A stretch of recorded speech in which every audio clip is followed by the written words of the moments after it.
I'll be speaking on sin is sin.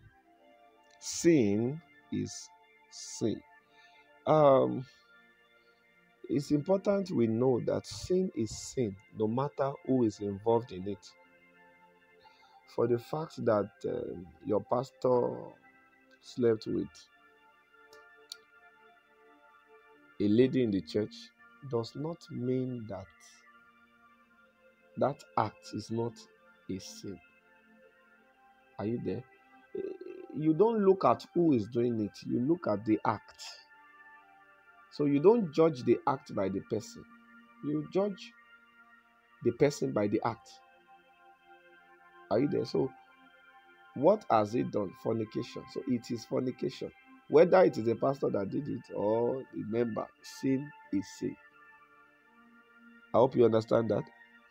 Don't try to call it another name different from its real name. Many of us, we enjoy sin, we stay in sin, we swim in sin because we are not sincere with ourselves. You are sleeping with sisters, or you are a sister, you are sleeping with brothers. Instead of you to call what you are doing fornication, you say, well, I'm just having fun. No, fun is not the same thing as fornication. Call it the real name if you want to overcome it. If you don't name it, just like Bishop David Abioye said in one of his messages, if you don't name it, you will not tame it. If you don't name sin, you won't stop it. If what you did is fornication, don't call it fun. You are not having fun. You are living in sin. Call it the name, and you will be empowered to live above it. So if you sleep with someone, you are not, if you sleep with someone you are not married to, that is sin.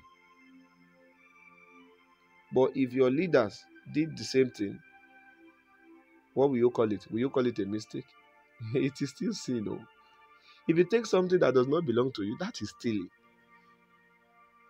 If a Christian brother now does it, maybe your leader in the fellowship now takes something that does not belong to him, what do you call it? Do you call that a mistake? It is still stealing. It is the act that will define the person in this context. So, in this context, it is the act that will define the person, not the person defining the act. Who does it does not matter. What matters is that thing they have done. Don't be deceived. Sin is sin no matter who is engaging in it. I pray the Lord will help us to have this understanding in the name of Jesus.